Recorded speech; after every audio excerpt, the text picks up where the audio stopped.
So here we have my new RC car. It's the Shogun from Team Corrales. It's a version 2 which came out last year in 2021. The reason I bought this, long story cut short, is I pre-ordered the Armour Outcast, and here in the UK it's a bit of a nightmare. Armour keep saying they're going to send it, and now we're looking at maybe December, maybe not. So I decided to ring up my local hobby store, see if they'd do a swap for me. The price on this at the moment is, you can get this in the UK for £409, which is an absolute bargain. It's a 6S truggy, or do up to 6S. I've just said that. It's a 1/8 scale, and the reason why they're selling off so cheap at the moment is because they're going to be bringing new ones out with the new hubs in them and the new brace bar. So what I did is I bought the brace bar as well, which I think was £46. So it cost me £30 more than the new Outcast, and very happy with it. Love the colour. The actual Lexon is really good quality actually, and the yellow, the grey and the black together I think goes really well. It's a nice wing, which is a hard wing, so it's not Lexon, it is actually hard plastic, but it seems like it's got plenty of give in it. It's got these nice big 3.8, I say off-road tyres. They're not soft, but they're not hard. They're kind of a medium compound. They do balloon a little bit, and they've got the 17mm hexes on them as well as standard, which is a really nice thing to have. So let's have a look underneath it and see what you get for your money. As you can see, I'll start off with this brace bar here. Now, if you buy this car at the moment in the UK or most places, you're going to be getting this version without this brace bar here. So this is what I bought separately. There's some great videos out there how to fit this, and I'll put a link to the one that I've really found useful, because it's not over complicated to fit, but it's not easy either. But it does really stiffen up the chassis, and I think it's well worth getting this. Or you just wait for the new version, which will have this in it, and it'll have the new hubs as well. But I've not bothered with the new hubs yet. I'm going to see how these go. The only other thing that I did right out of the box, as well as fitting this brace bar here, was I put some thicker liquid in. Put some 800 in the rear and 900 in the front, because these springs are very soft actually, and as you can see now, that's just a lot better. It's a lot stiffer, but it was quite very soft suspension, which is fine. Team Corrales, they've got a racing heritage. They like the soft springs, but I want to bash it a little bit, so I put some thicker liquid in there and put a bit more tension on the springs as well. And I've also moved the front suspension up a little bit, so it's just a little bit higher off the ground. You've got a Torx 185 amp ESC. Now this is just a rebranded Max 8, which is fantastic. Really good ESCs, straight out of the box, work absolutely fine. And you've got the Curious 825. It's a 2050 kV. It'll run 4 to 6S, and the ESC will run 3 to 6S. But yeah, I've been running it on 6S and it is absolutely fantastic. This will do 65, 68 miles an hour out of the box with 6S. You've got a digital servo. It's got metal gearing. It's pretty fast actually. It's a pretty good servo. No kind of, I've had Armours before, and when I've got Armours out of the box, there's so much play in the steering, whereas this, there's just no play whatsoever. It feels really well put together. Nice bit of metal there for the steering rod. You can adjust the steering as well, which is quite nice. You've got no adjustment here, so these are fixed cambers, which I don't mind at all. If you're just going to bash it, then what does it matter? You know, it has sway bars as standard fitted, which is a really nice thing to see. Really nice thick arms. I mean, they are really nice and thick. Not too hard, but not too soft either. I think just, you know, really nice. on the back and the rear. You've got little inserts as well where you can actually put in some graphite pieces, or you can get some carbon pieces that you can screw into there as well if you want to just strengthen it up a little bit. 4mm both front and rear shock stands. You can update these as well to 5mm if you want to. I'm going to see how I get on with these.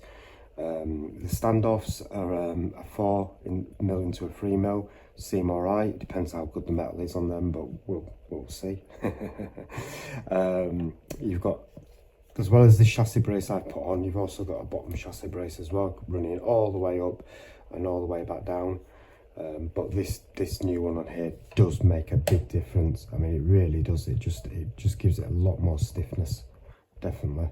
And it's still got a little bit of movement in it as well, which is good. And then if we turn it around to the other side, you've got your battery tray here.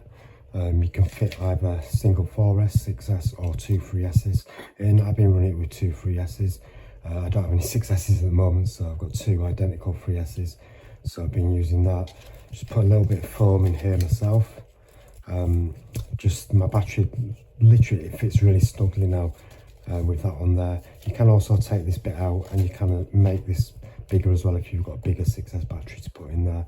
I'm probably just going to get a 6S battery and a 4S battery, and then I can run both. One of the things that I'm not too keen on, to be honest with you, is just how they've mounted this ESC. The actual ESC play is only fixed with two little screws. I don't know if you can see here or not, but it has got a bit of movement in it. Now, I don't know if that's a good thing or a bad thing, but you know, for me, it might just rub a little bit on the back here, but we'll just keep an eye on that and see how it goes. It's early days yet, so this isn't a review of this. This is just, you know, a first look, my opinions. It does seem very well made. I mean, I've had to take it apart a bit to fit this in. There's quite a lot to do actually. You have to take everything off the front here, and the back bit is quite easy. You have to take off this whole middle thing as well, and it did seem really well made. It's good quality materials. I just think for the money, I think it's an absolute bargain. It's a 4mm metal chassis. As you can see, I have run it a little bit, scuffed it already. It's going to happen. But yeah, 4mm thick. Seems pretty alright. We'll see how it lasts once I've jumped it a few times. You can get upgrades.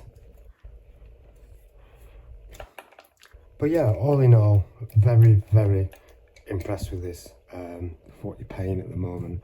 I think I'm going to see how it runs. I'm not going to do too many upgrades. I'm going to run it pretty much standard. Like I say, yes, I have put this brace bar in, but I think for me, that hopefully should save other components. It should help keep the chassis nice and straight. It'll help with the standoffs, and hopefully that'll keep it all together. But yeah, really, really impressed with this. Absolutely impressed. So at the moment, there's no real negatives I can say about the truck itself. It's something, you know, that all intents and purposes, it's a speed basher. It's going to go very fast. Looks very well built. Nice components used. I may change the tyres. I like to jump and I like to do a little bit of backflips and stuff, and I don't know if these tyres are going to be up to that, so I might put some backflips on here or something else, but we'll see. We'll see how it runs. This is the transmitter that you get. Now, this is the only kind of thing it feels a bit toy-like, it feels a bit cheap. I mean, it seems to work okay. It's got nice foam on the wheel. It's just how it feels. It's got, you know, dual rate on it. You can change the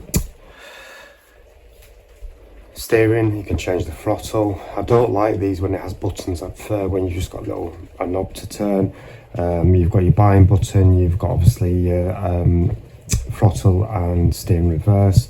The only thing about this I do like actually is this button on the top. So what this button does here is you move it, it's got 70-30 and 50-50. What that means is that 70-30, 70% of your throttle is for accelerator and 30% is for brake. or you can move it down to have it as 50% throttle and 50% brake. So I suppose if you're running on like a track or something like that and you're braking and starting a lot, that 50-50 worked really well. 70-30 probably works best for bashing, but it's quite a nice feature, is that. But yeah, it just feels a little bit cheap. But it works, and you know, they're going to have to cut corners somewhere, and I think this is where they've done it. And if they're going to do it anywhere, this is the place to do it, definitely, because you know, you can pick up some really good transmitter receiver combos for not a lot of money. But I'm going to keep using it and see how it goes. You do get some manuals as well, so you get your manual for your actual transmitter. You've got a manual for the actual car. I'm not going to go through it all fully, but it is quite nice. One thing I do like about it, and this comes from Corolli's race heritage, I imagine, is it shows you how to set like your suspension travel, your ride height, if you want to change that. It tells you how to set up your shocks, tells you what oil to use for bashing, off-road and track use as well, which is quite nice. And it just tells you how to take the diffs out and to change the oil in that, and the diffs are very easy to take out as well. So it's quite a good little manual, to be fair, and it also gives you a breakdown of all the parts and everything on the back as well, so it's not a bad little manual. And then another nice thing is the actual manual for your ESC. It tells you how to change all your settings and everything like that, which is quite nice. The back voltage is actually set at 6 volts, but I'm sure this servo can run at 7.5, so I'm going to have a look at that, and if it does, I'm going to change that, because obviously it'll run a little bit quicker at 7.5. So, and then the only other disappointing thing in my mind about this truck is you don't get any tools whatsoever with it. I mean, you don't get any wrenches, you don't get any Allen keys, you don't get anything at all. Now, if you're in the hobby already and you've already got the tools, then you know it's not the end of the world.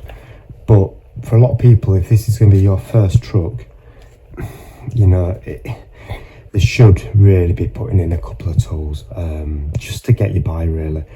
I mean, obviously, you know, if you're going to get into the hobby, you're going to stay in the hobby, then you really want to invest in some half decent tools. But you know, it'd be nice to have some tools just put in there, I think, personally. But yeah, I mean, that's it really for this video. It's not a long video. I'm going to get a little running video out of this. But yeah, overall, I'm just really impressed with it. I mean, there's no plays whatsoever in these wheels. It's fully ball raced, obviously, as you'd expect. It's got oversized bearings in there. You know, it's just really, really well made, as you can see. And I'm very impressed with this, very impressed with it. As I say, time will tell, and I'm going to do some running videos on this, and I'm also going to obviously do a review of this in a couple of months' time, I think, just after using it for a while, because obviously out the box, you know, you don't know until you used it. I might start breaking all sorts of stuff, but you know, it's part of the RC bashing is you're gonna break things. It depends how easy they break and what breaks. If I break the odd arm, then I'm not too worried. If I start bending, you know, the shock standoffs and things like that, we'll see. We'll see how it goes. But yeah, overall, very, very impressed with this 1/8 scale 6S basher. And hopefully, if this does end up well, then we'll see what else there is out there. Thanks for watching. Have a good day.